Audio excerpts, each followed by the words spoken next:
What are you doing? I'm collecting pollen.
I've been looking forward to this day for probably 3 years since I've become really interested in bees.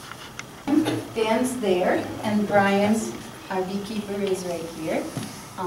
Brian has been a beekeeper for how long? Just about 4 years. 4 years. So he's an expert on bees. Not all of you know a lot about bees, but I have a feeling by the end of today, you will know a lot more. I live here in Rochester, in the city, and a lot of people said that I couldn't keep bees because I live in the city, and I said, that's crazy. So I have some beehives on the rooftop of an old abandoned warehouse, and it's really neat because that gives the bees a nice perspective. I was reading your boards in your classrooms about what you guys have learned about bees. See if you can tell when you pass them around, and then I'll let you know after it makes it all the way around here. There we go. Inside, in the middle here, you'll see lots of different colors, and that's all pollen that they've packed in there, and we call it bee bread. And so it's mixed with a little bit of saliva, and they pack it in there, and they save it for later. And all the different colors are from all the different flowers.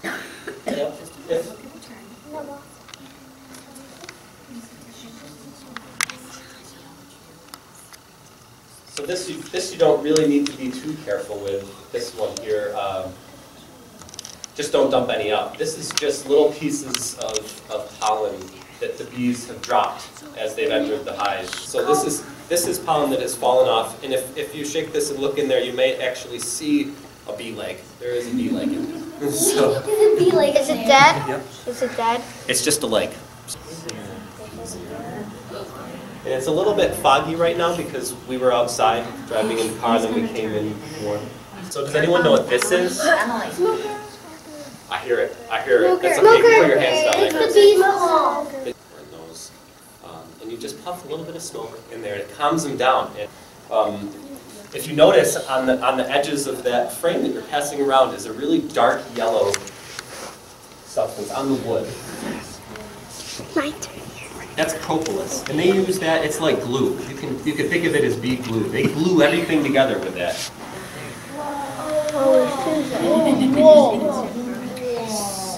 So this is nice and handy if you're all alone and you don't have anyone to help you.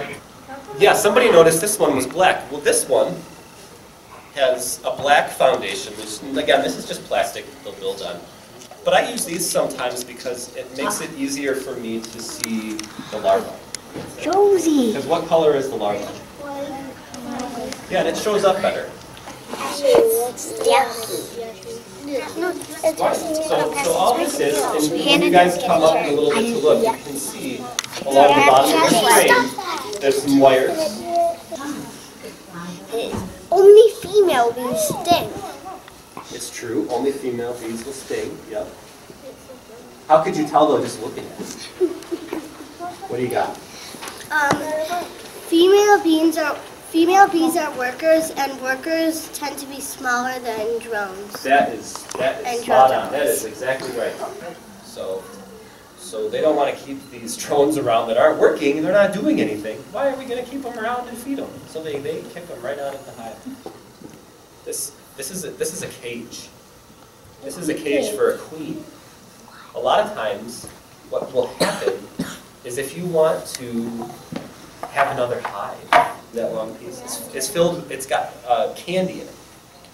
And that keeps her from getting out, because you can see all the way through it now. So she'd escape right now. So it takes a long time for that queen to eat all of that candy. Does anyone know how many eggs she can lay in a day? Oh, everybody knows this. Wow. Wow. Who haven't I called on yet? I don't think I've talked. What's this gonna do for me? Protect you, so if the bees try to sting you, they can't do it because the thing is way too thick. Right, right. Who's been stung by one?